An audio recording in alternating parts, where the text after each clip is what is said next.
This is Sarah McCoy, and these are the stories behind my story.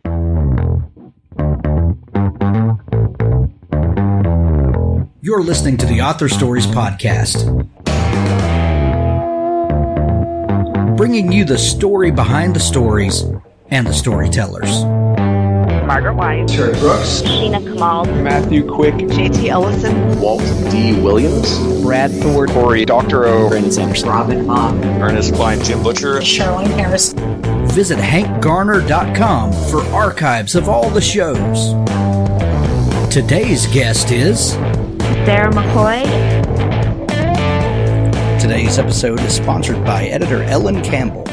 Authors, if you are looking for someone to help shape your words into what you originally intended them to be, Ellen can help you do that. Ellen is one of the most sought-after indie editors out today, and she is one of the best. I've used her. So many other people in the community have used her. There's a link to her website in the show notes. I'll be talking more about her as the month goes on. As always, after the show, there's an audiobook clip from Richard Gleaves, the Jason Crane series. Well, thanks for joining me again for the Author Stories Podcast, where I bring you the story behind the stories and the storytellers. Today, I'm super excited to have Sarah McCoy on the show with me today. Sarah is a New York Times best-selling author, and today, when you're hearing this, she has a brand new book out called Marilla of Green Gables, and this book, we got it kind of late summer, and my whole family are big and Green Gables fans, and this just made everybody so happy in our house. And so I'm excited to talk to you about it today. Sarah, welcome to the show. Oh, thank you for having me. And now that you didn't tell me that before we started, but now I know you're a kindred spirit. So this makes this call even more fun. That's right. That's right. And we've got so much to talk about. But before we get to that, we begin each show with the same question. And that question is, what is your first memory of wanting to be a writer or storyteller? Oh, see, it's interesting because I don't personally remember because I was too young, but I am told in storyteller fashion by my mom that the first time she got an inkling that, okay, this is where this girl's proclivities lie, this is where her heart is, this is where she's going. And by the way, my mom is a career elementary school teacher, and then she was a principal before she retired. So she's very much into the psychology of child development. And so the stories that she tells me about my own childhood development are often very psychologically based. So excuse me for that. But she's like, let me tell you how weird Sarah is. Those kinds of things. Yes, exactly. Let me tell you a little bit about her psyche here. Right. And you know, as her daughter, I just have to say, okay, you're right, Mom. So she said that when I was about 5 years old, that out of nowhere, and again, because she's a teacher and she's in academia, she read books to us all the time. And we had our own sort of mini library at home because they were actual books. So I don't know if a lot of people know this about teachers, but teachers, first off, aren't paid very much. Yeah. And so if they get an allowance for books for their classroom, and if they blow through that allowance on their favorite books, which most do, then everything they buy afterwards is from their own money. So they're buying the books that they then use in their classroom.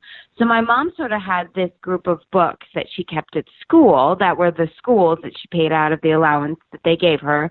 And then she had this other collection of books that were sort of like the lending library. So they were hers that she had purchased, and so she would rotate them into her classroom and then home, and then to her classroom and home, just to keep them fresh and to keep them from getting too worn out and all that. And so those were her books. And to this day, she still has a whole library shelving in our basement, and all her kids are grown up now, and it's full of children's books that were her library books that she would rotate in. Because she loves literature so much, she couldn't just stop with the allowance he gave her. So point is that I grew up with a lot of books, a lot of reading. They were just part of what was in my life. And so she said when I was 5 years old, out of nowhere, no, let's sit down and do a project, nothing, I was in my room for a bunch of hours, and then I came out, and I said, sit down, I need to present to you something. And so my parents sat down, and I gave them my first book that I had written. And it was legit. The great part about this is that because she's a teacher, my mom kept everything. So she kept that, and she gave it to me, and I now have it. And it is, I couldn't figure out, apparently, how to make pages in a book so they were individual pages. So I just took a piece of notebook paper and I folded it until it looked like it had pages and it had like a cover, and I painted the cover with actual paint. And it's the story of a house in a beautiful land with beautiful tulips and beautiful people who live inside who don't like the rain. And that was the end. That was the story at 5 years old. And so I had the cover, and then I couldn't yet write like the pretty way that I saw in the books that I couldn't read yet, really. Right. So I had just scribbled, and then every once in a while there'd be a letter, and then I'd scribble some more, and then there'd be some more letters that I, vaguely look like a book. And so that was my first book, and I, of course, presented it, and I read the story of the house with the tulips and didn't like the rain in the end. And so that, that my mom said she kind of got a feeling, this girl might be a writer if she if she were given the opportunity. So I still have that book. I actually scanned it in, and when I go on book tour, usually I talk about it when I'm in between books. So when I go on book tour, I usually talk about the book I'm on book tour for. But when I'm sort of in that gray area, when I'm writing a new book or I'm just asked to speak on, a general topic about writing, then I usually pull up those slides of my first 5-year-old book. So that's probably when I started, even though I don't really remember it. That is so awesome. But I have the proof of it, that it happened, though. That is so awesome.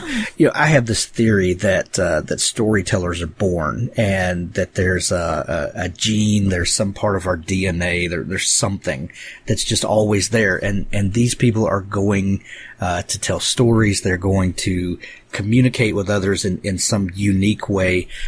And then, some of those people go on to be writers and write these things and then publish those things. But whether you pursue the career or not, I think that there's something special about storytellers and writers. And it sounds like that you were the prime example of that. You were the little kid that just, it was going to come out one way or another. And, you said that your mother recognized that and said, I think this kid's going to be a writer. What did she do to encourage you after that to keep the fire lit, so to speak?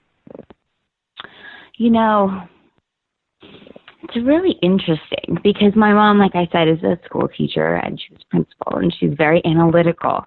And so I was a dreamer. I mean, I was just dreamy McDreamy, literally. McCoy McDreamy. And I would come home from school and, for example, she would say, how was school today? And I would say, a mouse got in and it ran around and we chased it, and then we ran outside, and then we ran all the way to the edge of the playground, and then the rainbow came, and so we jumped on the rainbow, and then my mom would say, that is a really good story, Sarah, but that is also a lie. And so we need to delineate between what is a reality and what is a lie or what is a story. And she said, and not all, she said, we need to make this because people will judge. I mean, she was I remember that conversation going down about that actual story about a mouse and a rainbow and all this.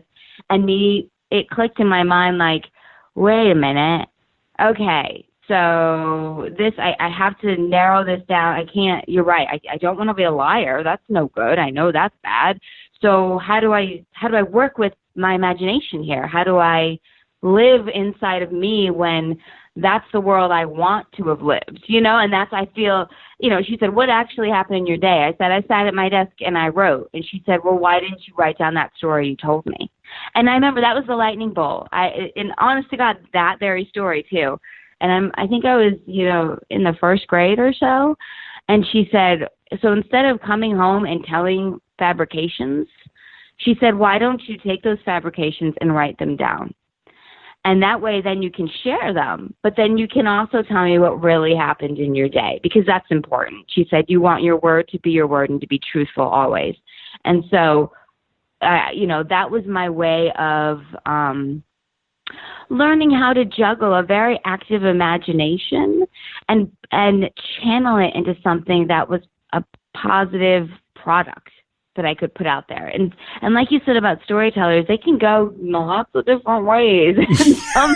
Sometimes if you're born a storyteller and you don't have someone, I could see, who reins you in and shows you and teaches you how to, constructively use that storytelling ability, it could get you in a lot of trouble. Yeah. So that, I think she did that. She was very concrete, and some people might have seen her even as a little too stern or too, I don't know, controlling, they might have thought. But I never felt that way growing up. I always felt that my mom, if I needed to know what was real, how to get through the day-to-day of our life without any sunshine and rainbows and unicorns flying around, that my mom would give it to me. She would tell me. And she still, she's very analytical. And I'm grateful for that. I think you need that balance in your life. Well, that's really solid grounding advice for a creative person to understand, because if you just live in the dream world, you're going to have a difficult go, in this life. We all love that people make stories for us, but we don't want to engage with that person in the grocery store if they're living in their book. Yeah. And also I think that people can be whimsical and be storytellers, and if they aren't given sort of that grounding, then they don't know how to sit down at a desk for 8 hours a day writing with the discipline to get it done. And so then those are the people that my heart goes out to them. I meet them, when I'm out on the road, and they say, oh, I've always wanted to write a book.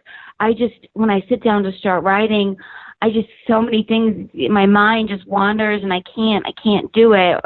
Or I've written like 100,000 pages of a book and I just can't find an ending. And that's where I think that, I'm grateful again to have certain people in my life who grounded me and said, okay, the dream is great, but let's put this into practice. Let's find a way to make this part of your world where you can use it and it can be influential and empowering to both you and to others. And it's not just sort of floating. Right. And, I think a lot of people struggle with that idea of knowing when something is finished. And you're talking about people that, you write, 1 million words and you still haven't landed this thing. And that's the difference, in being able to be outside the story and seeing it for what it is and just living in an escapist, kind of, attitude. And that's a real skill that writers have to legitimately work on. It is, and it's hard. It's a little heartbreaking, too, because we fall in love with our worlds. We fall in love with our characters. And so to have to say, no, this needs to end now for the characters, not, you have to put yourself aside because we could live there forever. But if you say, okay, I need to objectively look at this and say, for the characters and for the story's best, for it to be its best, it needs to end now. And it goes back, I'd never put this together, Hank, until I'm sitting here talking to you now. But I guess for me, it goes back to that moment when my mom said, okay, your reality is you sat in school all day. That's your reality. You embrace that. That is you. That is Sarah McCoy. The story that you just told about the mouse and the rainbow, write that down, start to finish, and then leave it there on that page. And then come back to me, your mother, in reality, and let's have a conversation. Let's engage here. And so I think that's that same pattern. You are the one bringing this up. I have never thought. This has never connected for me before this moment, people, on this podcast. This is what we do. We delve deep and dig out all the good stuff. Yes, exactly. It's like therapy. It should be changed the name to Author's Therapy Podcast. But I think that has absolutely made it possible for me to sit down and be in this world for 8 hours, because I do that when I'm in my creative zone time, writing, and then my husband gets home from work, and I close my laptop, and it's time for me to re-engage in my reality, to have a conversation about what's going on right now, the tangible things in my world, to help me feel like a person, right. I am Sarah McCoy. I am not all this cast of beautiful characters, and I can love them. I can nurture them. I can carry them with me hour to hour, but I think when a writer lets them control their life is when you never reach the end, and that's a dangerous thing. So Sarah, how did you get into publishing? What was your path to, we know you're this kid that has this gift and that you're constantly working this thing, and then you've got the grounding influence of your mother who's keeping you on track. How did this, come to you being a published author? Well, English always came easy to me. Math, not at all. And so I start there because, again, I was going into college and I took AP English. And AP English came super easy. And I AP'd out of all my, I tested out of all my freshman English courses. And so, I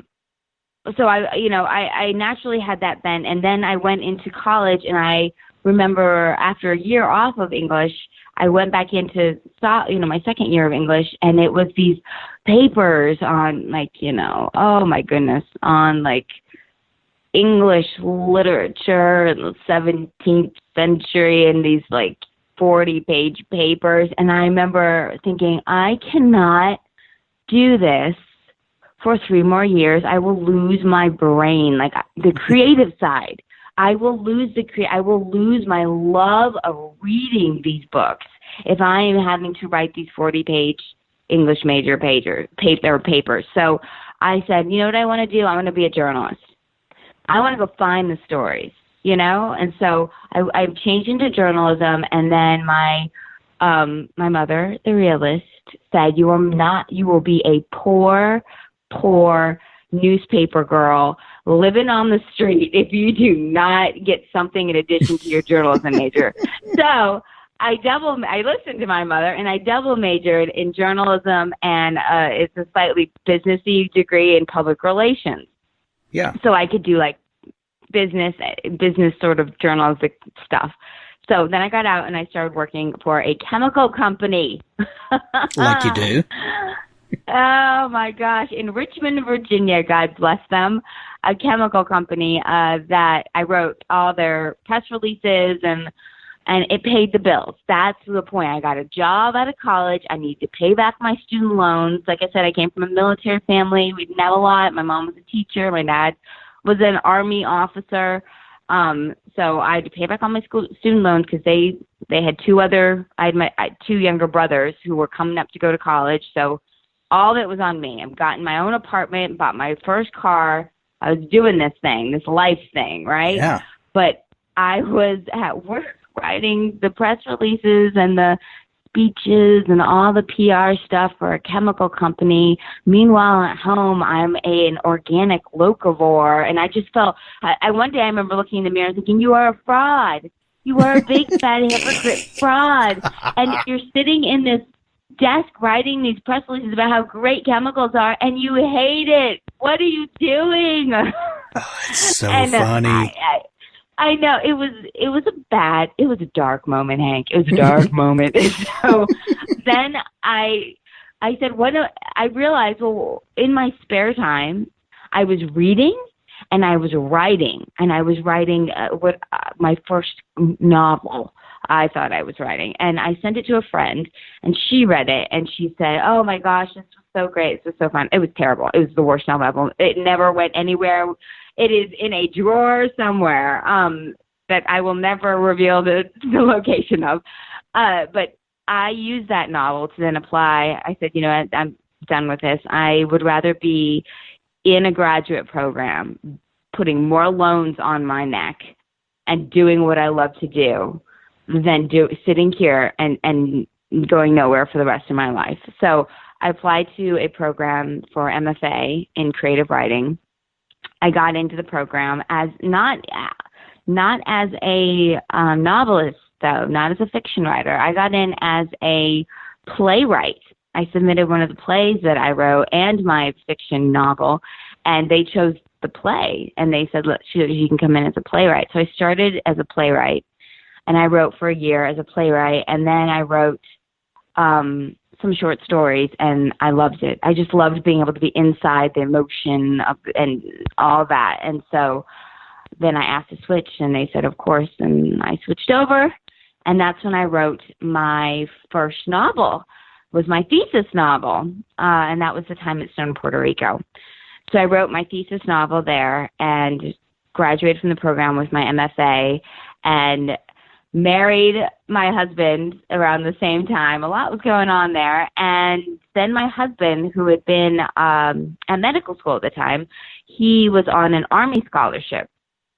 So he got his first post, and it was in El Paso, Texas.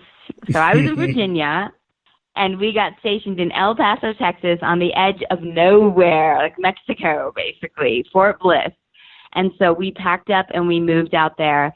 And I shared that part of it because I think it's important that people listening know that you don't have to be in New York to get published. You don't have to be right there in the heart of whatever. I was in El Paso, Texas, so far away. I mean, the Pony Express had to take my mail in. And I had this manuscript, and I was submitting it to agents from El Paso. And it would take a week just to get to the agents in New York. And then, you know how agents are. They would be with them forever. And then it would take a whole week for them to even reply no. So it was a long process. I think I did that for 9 months. It's like a pregnancy. I was waiting. And so 9 months of submitting, getting rejected, submitting, getting rejected. And then I submitted, and I got some, you get like those 4 or however many agents who were like, oh, send me more, send me the whole thing, I want to read. And so then I got some readers, and then out of those, I narrowed it down to one who offered to represent me, and then within, I think, 2 months, she sold it to Random House on a 2-book deal. So, and my first editor was Shay Earhart, who is one of the greats, one of the absolute greats. So I came in under one of the greats, and that's how my publishing career began. That is so awesome. I have a question about the MFA, Sure. because you have people usually have 2 reactions to their MFA experience, and one is, oh my God, it actually killed all the creativity in me, and it just made me want to write these belly button gazing stories that go nowhere and are just the world is futile and all is lost in humanity. And then the other reaction is usually that the MFA gave me tools that I never had really connected with, and it made me a better writer. And there's usually no lukewarm responses to the MFA experience. It's usually one or the other. Which was it for you?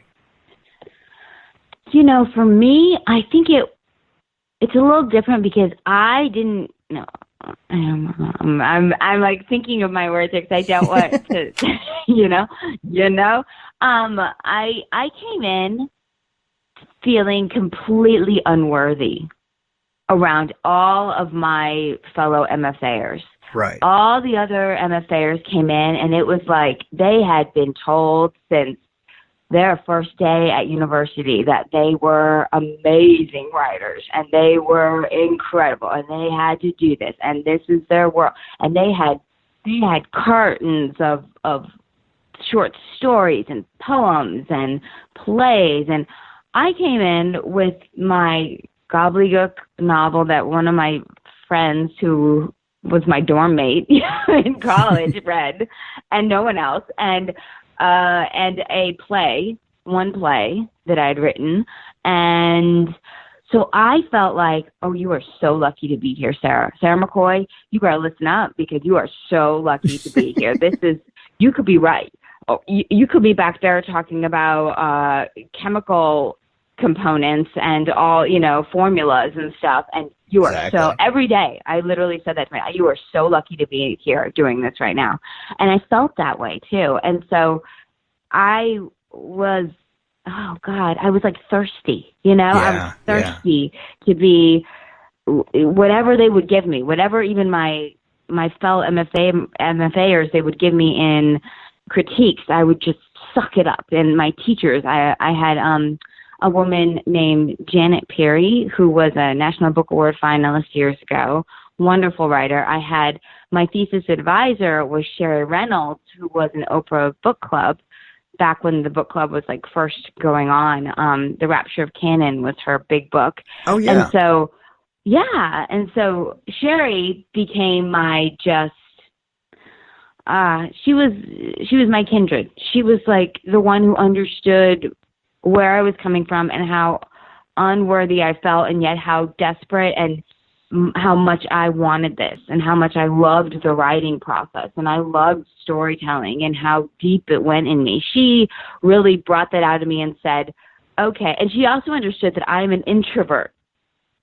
And so some people go into the MFA program and they love it because it's like, most of the people I was there with loved the group sessions, the group critiques, talking about everything. And I didn't love that part as much. I loved the part after the critiques when I went home with my quiet self and sat down with what everyone had written and tried to make things better, the silent part. And so Sherry understood that. And she said, okay, I get the group thing isn't really your thing, so why don't we work one-on-one? And she let me work just one-on-one with her, and that's really when I learned some of the best lessons and the best tools and how to actually knuckle down and write something. And she's also the one who said, just write it.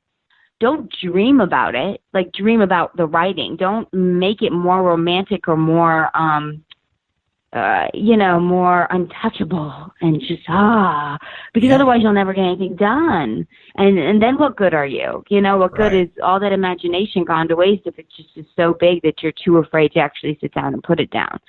So, so she was so helpful. So I feel like, to answer the question, that I benefited from it because I came to it completely open and not expecting them to give me any handouts, and not expecting them to coddle me in any way. I expected every day to go into that workshop and for them to find out that I really hadn't written anything, like except for 2 things that got me into this program somehow, and maybe it was a miracle, maybe it was a mistake. Oh my God, Yeah. So let me prove to them that I'll learn and I can do better. And so, but a lot of them came in different.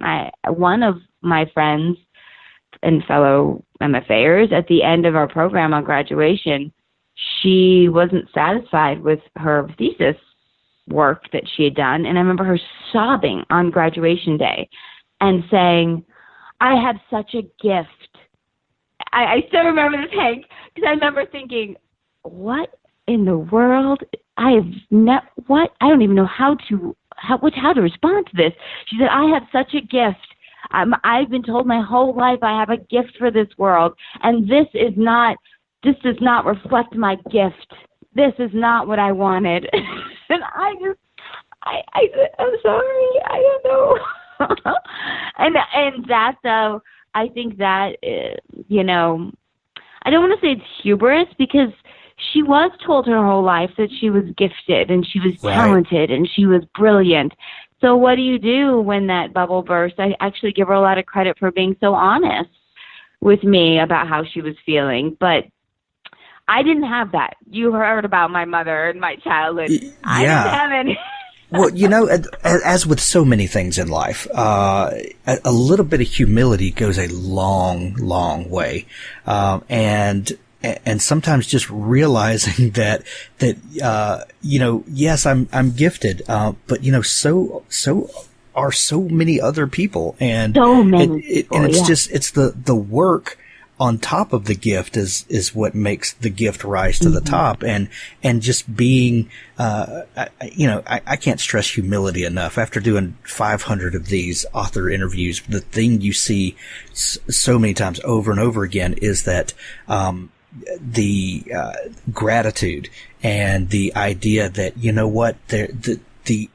the idea that someone would read anything that I wrote is such an astronomical, it's just, it's too big. That's too big. I feel what you're trying to say right now. It's like the odds too big. Yeah, the odds are just not in our favor. And then to the fact that anyone reads it, and then if it connects with them on a heart level at all, that's gravy, So yeah, that really goes a long way. And I think, now that you, kind of break it down like that, I think that is a lot of what I've heard about, the intense programs like the MFA, is that it really depends on what you bring to it, doesn't it? Yeah. Yeah. Yeah.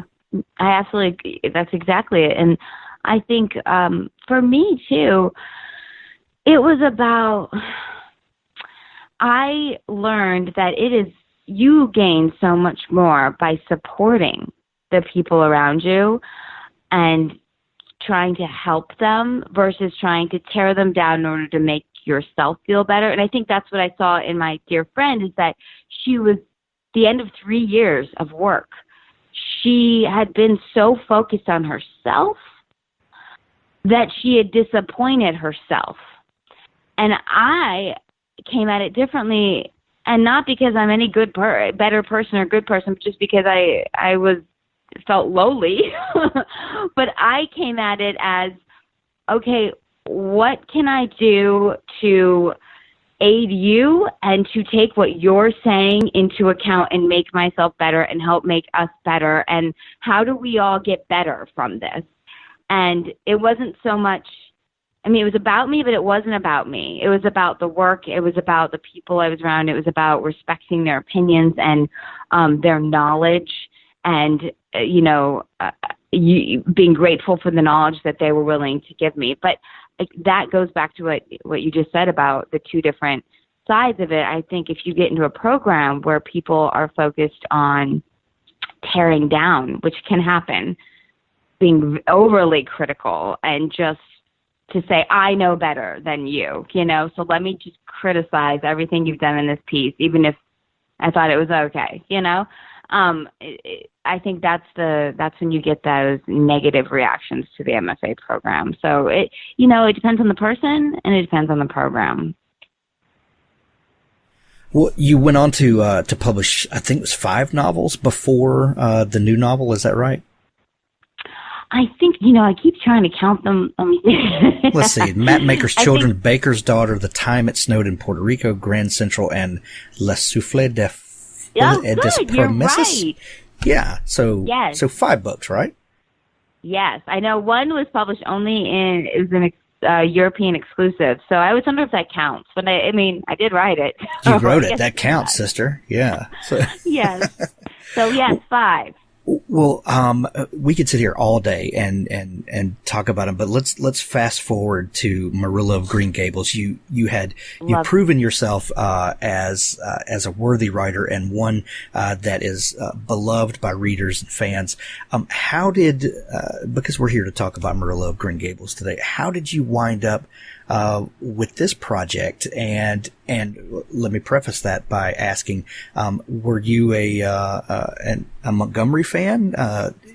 Growing up, was this a series of books that connected with you and meant something to you?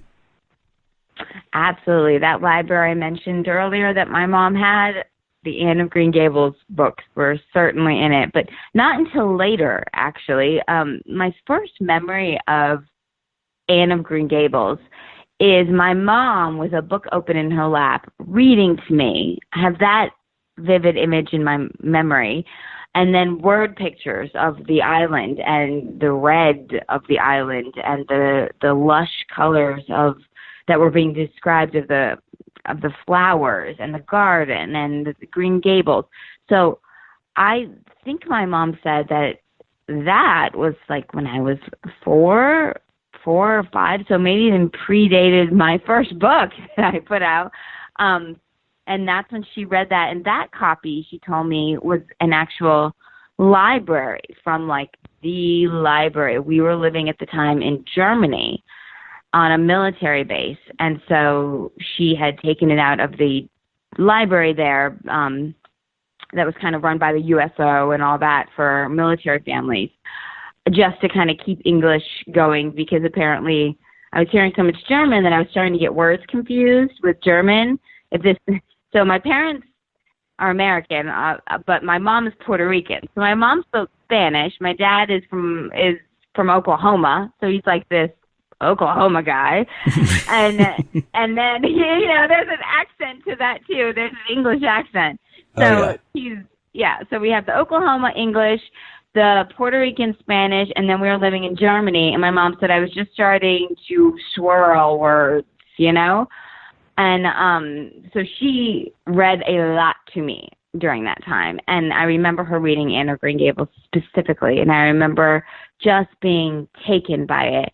And then when I was older, one of the best gifts I remember getting is that my aunt, my mom's sister, one of my TTs, she had heard that I was really into Anne of Green Gables, and so she, for Christmas one year, gave me a 3-book volume.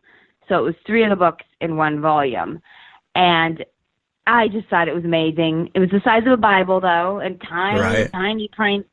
And I remember thinking, I'm never, ever going to be able to read this by myself. But I love it. I'm going to just carry it like a baby. I mean, it was as heavy as a baby for me. And I started reading it, though. I was going to try to do this. So I started reading it about 7.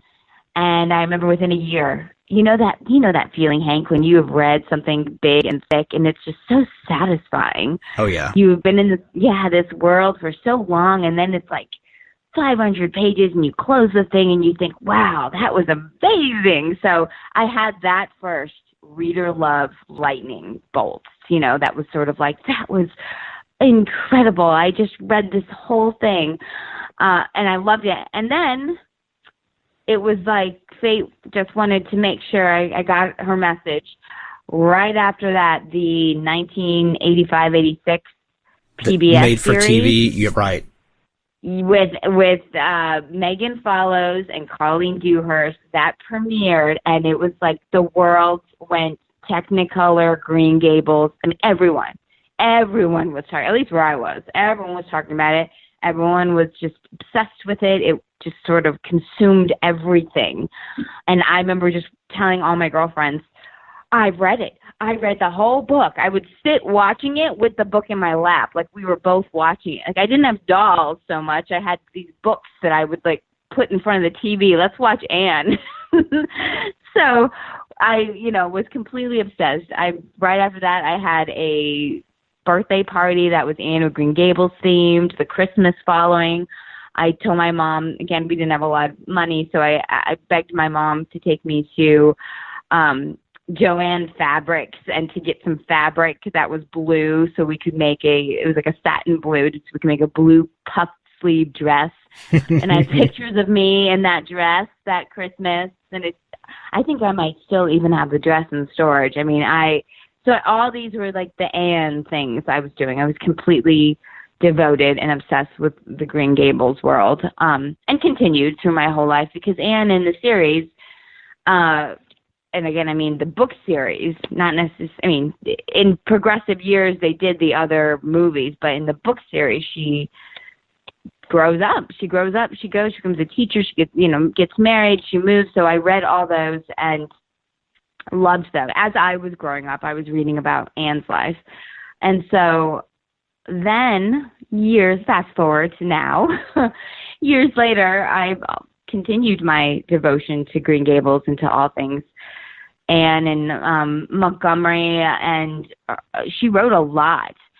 But, and I just had this conversation with a reporter in Canada, that I focused this book on the fictional world that Montgomery created. I did not focus it on Montgomery, Lucy Maud Montgomery, and her life, because it is a slippery slope there, because so many of the elements in the Green Gables series are very close. They parallel Montgomery's life, because, you know, as an author, you write sometimes your own emotions and world and stuff into it. And so Montgomery was living on Prince Edward Island, writing about Prince Edward Island. So there's a lot of mirrors there. But I went and specifically researched what fictional world she created in Avonlea, and I used that. And I didn't use the biography I read it,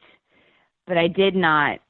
I made sure to delineate the two between that. And so when it came to writing this book, how I came to sit down and get this idea is really by fate and happenstance. I had just finished writing Le Soufflé, blah, blah, blah, blah, blah, which in English we called it, I love my book, don't get me wrong. In English we called it Pride and Providence.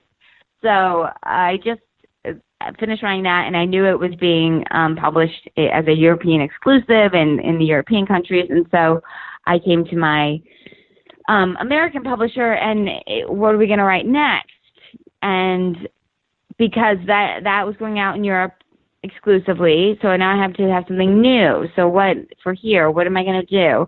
And I was lucky enough to come to a new editor at HarperCollins, who said, I have an idea. Let's play this game. Tell Sarah to write 3 just paragraph blurbs on 3 ideas that would make her heart sing to write. That if she got the opportunity to write, she would just be in heaven. 3 ideas. And, you know, some people might think, oh my God, that's overwhelming. And it should have been. That's the thing. I think about it now. That should have been completely overwhelming, to say the world is your oyster. Not what do you have 100 pages to show me already, which is typical, or what have you written the full 30-page single-space outline synopsis for? Give me that. I've done all that in the past. You know, what have you been researching for 5 years and now we're ready to present the idea? Did that too. You know, this was just out of the blue, write 3 ideas and make your heart sing. And I, like I said, I should have been overwhelmed, and I wasn't. And this is where I think it had something to do with providence and fate, because I sat down and I wrote 3 ideas, and one of them was, I wrote, you know, I love Anne of Green Gables, and I have always been perplexed and curious about a statement that is inside of the book that Marilla says to Anne. Some people say that John Blythe used to be my beau, and we had an argument, and I regret it. And I said, that single statement I've always dreamed of an answer. Like my whole life I've thought, what happened? Could this have happened? Could that have happened? What happened to Marilla? And if it was John Blythe, who is Gilbert Blythe's father, he must have been a handsome guy, because I'm in love with Gilbert. So he must have been handsome too, if that was his father. So if he You named your handsome, dog Gilbert, didn't you? Yes, my dog is named Gilbert, and that is because my husband's name was already Brian. So I had to have somebody. In this house.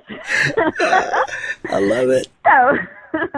So I, you know, all those steps led me to say, oh, I would love to write this story about Marilla. And I kept thinking too, Marilla, just because you're plain doesn't mean, because she's described as plain, doesn't mean that you are beautiful. Who said that? You know, who said plain isn't beautiful? And so I kept in my imagination, kept swirling the psychology of it. So if Gilbert's hot, this is how I thought. If Gilbert's hot, then his dad is probably pretty good looking, hot too.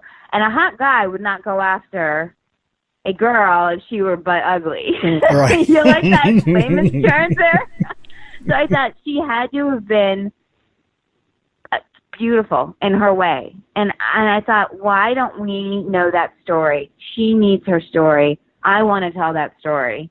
Like I was drawn so magnetically to her that even after I wrote the idea for the editor, I sat down and just started writing. And so by the time the editor came back, and she's a kindred because she immediately came back and said, oh my God, I love Anne of Green Gables. Please write that story. I want that story. And so I said, well, right after I sent you the idea, I couldn't stop myself. So I'd already written, like the first 30 pages. And then I sent those to her and she said, yes, do this. And that's how I not only found an editor that I feel like is my Max Perkins, if you know what I mean. Yeah. She gets me through and through. So not only did I find her, but I found a new publisher because I'd been at Penguin Random House since my first book and Crown. And so I got a new publisher. I found this incredible editor, and I was writing this story that made my heart sing. And I had never been asked to do that before. So it all just came together, in this sort of way that I could never have planned. I couldn't have forced it, I couldn't have made any of this come together and happen. It did organically. That is so awesome. I remember those PBS movies in the 80s.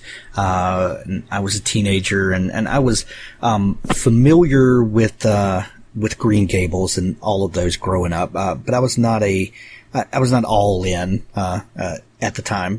When my kids were little, we had this big overstuffed chair, and we would sit in the chair every night and read books. And we started with Narnia and went through all of those. And we did all of the Little House books, and then we did. We got a big box set of the Ellen Montgomery books, and we started at the beginning and read all the way through. And my wife was a big fan already, but we read all of those out loud and to the kids, and I absolutely fell in love with this whole world and everything about it. And our favorite character was Marilla, and my wife got a little miniature poodle that made every step that she made, and she took care of the kids like the Nana dog in Peter Pan did, and she named her Marilla Cuthbert Garner. No! And yes, I swear. And she was her constant companion. She has gone on to doggy heaven now, but she was her constant companion. So Marilla, I always thought was one of the most fascinating characters in the whole story, because she had such untapped potential, not as a character, but untapped potential as a story vehicle, because there are those little almost throwaway lines in there that hint to so much more, and you just know that there's an epic story behind there. So so go back a couple of months, and UPS comes one day to bring our show books, and Marilla of Green Gables is on top of the stack, and we all collectively lost our crap. And so yeah, I love it. Yeah, it was so cool. So as a writer, you've envisioned the story. How do you, well, first off, do you even try to mimic, Lucy Montgomery's style, or do you approach this, because it does kind of read like a Montgomery Green Gables book, but it also reads like you. Are you scared about approaching something that is, nearly sacred to so many people and that sort of thing? And how much of Sarah do you allow to come out in the writing? Right. I should have been more scared. I think it's kind of like what I said about the ideas, or even when I think back about when I quit my job and went into MFA school, like people say, oh my God. And I'm like, I should have been more afraid. I really should have. And the same thing for this. I should have been more scared, but I wasn't. I really wasn't. I I felt, I was so humbly excited to be allowed to go back to this world, to Avonlea, and to jump back in and to dig into the territory, that I sort of lost myself in that world. And the first thing I did is I went back and I reread the series. And like you said, there's a magic to them. Once you've read them, and when you read them all at once, and over however long it takes you to get through all of them, but you stay in that Avonlea world and that, PEI world, and you're there, you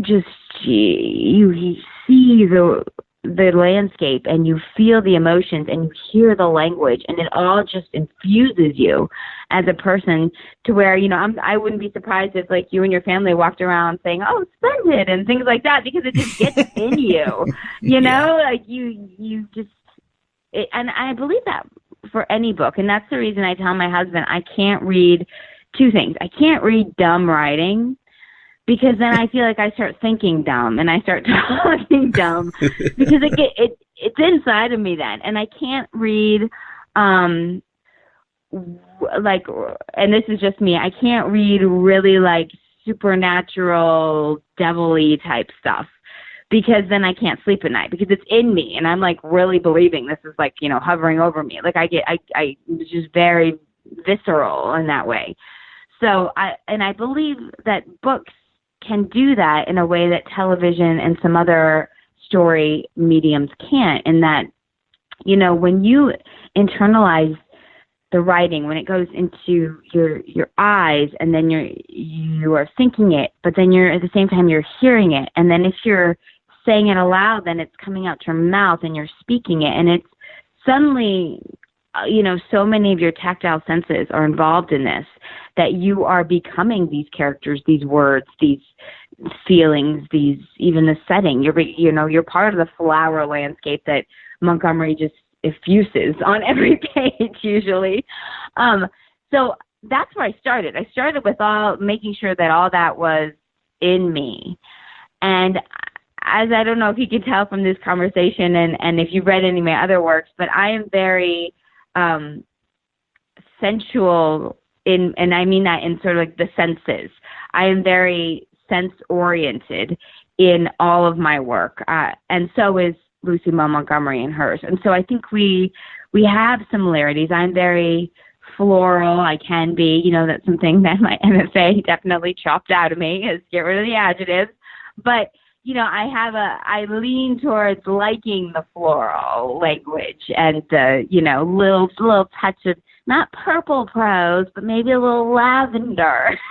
Well, if God didn't intend us to use adjectives, he wouldn't have given us so many. Exactly. So, so that, I think I shared that, and I appreciated that in Montgomery's work. And one thing that was helpful for me, though, when I sat down to write it, is that, first off, I sat down and I said, okay, I did this with my other books, too. So the Mapmaker's Children is based on Sarah Brown, and I did the same thing with Sarah Brown, because I kind of believe this. But so I sat down and said, Lucy Maud Montgomery, I am going to try to write this book. You are a real person. If your spirit is anywhere in the universe realm right now, I would really, really like your help. And I want you to know that I'm doing this to honor the story setting you have put down, and to honor that realm, and not to change it, and not to make it like, not to fly in the face of it. So right. I really wanted to honor her. And so to do that, I went into the text and I took different color markers. Oh, see, that's my little Gilbert. Did you hear him? I did. He's barking. I took different colored highlighters. And so for Marilla, I had a purple one. I thought, amethyst, brooch. Let me do purple. And so different colors for different people. Rachel was yellow. And anytime that character was spoken about, had a thought, or had an action, I highlighted it in that color. And so then I went through until Marilla passes away. I went through all the books that contain Marilla. And so then from those, I went back and I looked at then each character. So what are all the little cues and the little hints and I love puzzles too, by the way. So what are all the puzzle pieces of Marilla that Maud has laid down for me here? And let's put them all together and figure this out, you know? And see her as a whole rounded character, and what are the mysteries, and what most importantly is not on the page. So whatever is on the page, that's great, that's helpful, but my job as the writer and the storyteller is to find what's not on the page. And so then I wrote from that place, that sort of like, again, coming to it as I don't know, you know, I don't know this. I need to find this out. I need to search and work and go through a journey to discover these things. I'm not coming to this knowing it all. And you know, what I've been given and what I know from all the books, that's the story, because that wouldn't have brought anything new to this. And that was part of my goal too, is to widen the breadth and the narrative arc of this story. I think of it as like Lucy Montgomery wrote this. Do you remember the Choose Your Own Adventure books when we were young? Yeah. I loved those. So I imagined it as Lucy Montgomery has written the intro, the start, and that is the series. And so that is the grounding basis. And then after you've read that series as a reader, you can go off in different directions on different adventures. So you can decide you want more Green Gables, and you're going to go read all the biographies on Lucy Montgomery because you want to see all about the real area that she bases on. Or you can decide, you know what, I'm going to go and read Budge Wilson's prequel because I want to know about Anne Shirley before. And so now this is just another choose your own adventure. So now you read the series and you're in love with it. Now you can go and read Marilla of Green Gables and find out what happened before Anne Shirley got there. What was the story that built Green Gables? And I feel like it's just expanded this whole legendary world.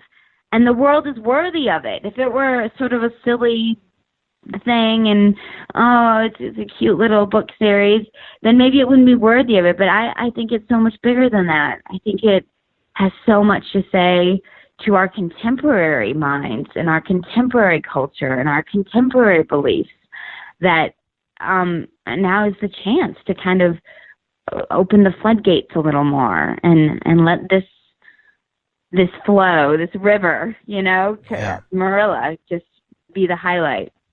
I don't know if that answers your question. Yeah, I can't even remember your question at this point. Who cares at this point? It was, there's a reason these stories have resonated with us for, more than 100 years, and why these stories still resonate with us, and these characters are still just as alive today as ever. Sarah, this has been a super fast hour. I am a big fan of what you're doing. Marilla of Green Gables is a fantastic book. Whether you know you're a fan of the old series or you're just discovering that you are, this is an absolute must for your collection. Sarah, if people are just learning about you and meeting you, where can they find out more about you? Maybe dig into your back catalog and follow along with you. Oh, sure, I'd love it. Well, I have my website, which is www.sarahmccoy.com, and then I am on the social medias, so you can find me on Facebook and Twitter and Instagram at Sarah M. McCoy. There's an extra M in there. That's my middle name, Marie. So that's my handle across all the social media platforms. And if you go to my website and you just want to email or get a book plate or just say hello, then there's a page there, my contact page, that lets you just fill in a form, and you can do that. And I love interacting with readers. So definitely come say hello. I'll meet you and answer any questions. And this has been incredible, Hank. Thank you for having me. Thanks for listening to the Author Stories podcast. For more great author interviews like this one, go to hankgarner.com and dig through the archives. There's something there I know you'll love. Now stay tuned for a special audio clip from Richard Gleaves' The Jason Crane series. On the Wednesday night before Thanksgiving, Joey locked the doors of the Washington Irving Chapel and checked the windows from the outside, making sure that the cemetery offices were dark. Satisfied, he donned a knit cap and trudged uphill to the employee parking lot. He'd forgotten how desolate the grounds became at night. A fog had gathered, blurring the moon and stars. His rusty Volkswagen Beetle, christened Ladybug by Jason, sat in shadow alongside his dad's white van, which bore an image of the horseman and the cemetery's web address. Joey swept a palmful of condensation from Ladybug's windshield and fumbled for his keys. He heard a laugh, high and young. He froze. "Hello?" He shook off gooseflesh and found his key. He started the engine and backed out, headlights off, praying not to knock over a headstone, again. A child stood on the hillside amongst the graves. "You okay, kid? Cemetery's closed." He turned on his headlights. The child vanished. Joey idled in the drive, frowning. What had just happened? He turned off the headlights and waited for his eyes to adjust. The silhouette reappeared. The child stood in the road now, blocking his way. He and the ghost stared at each other. He bit his tongue and squinted over the steering wheel. He couldn't resolve the ghost's features, only a tiny body in ruffles? Yes, a dress. A little girl with shoulder-length hair. The figure crouched, threw its arms over its head and skipped away. A giggle followed after. The ghost skipped up the hill, turned around, and beckoned through the fog. "Please come." Joey shook his head. "No way. Ain't gonna happen." But he felt compelled to follow. What could a little girl do to him after all? He would keep a safe distance. The gravel sounded like soft rain beneath his tires. It drew him helplessly, past weeping cypresses and mausoleums blue with moonlight. He followed the giggle, the skipping ribbons, the little body made of shadow and quicksilver. The north end of the cemetery grounds rose to a steep wooded slope. The ghost had led him to Section 77, the northernmost boundary of the cemetery, but he'd lost her. He killed the engine, summoned his courage, and climbed out. The night air brought him fully awake. "Where are you?" he whispered, scanning the graves. A row of diseased hemlock trees stood at the fence line. Joey knew them well. They were dying, infested by some parasite called, he fished for the name, woolly adelgig. His crew had cut them back many times, lopping off limbs and heads, trying to save them. The hemlocks had grown back twisted and tormented. They stood as a row of grotesque sentinels guarding the threshold of the forest. The ghost climbed the slope, spun at the fence, and sat hugging her knees. The black mass of the Rockefeller State Park Preserve loomed behind her. "What do you want?" Joey whispered. "Play." He stepped forward, hands shaking. He just wanted to see her face, the face of a real ghost. To see the curve of her cheek, the sparkle that might have been her left eye. "Come and play, Joey." He froze. The sound of his name terrified him. She pointed over his shoulder. "Play with us." He turned and realized his mistake. He'd driven with his eyes on the girl, trying not to lose her, never looking behind. They had been followed.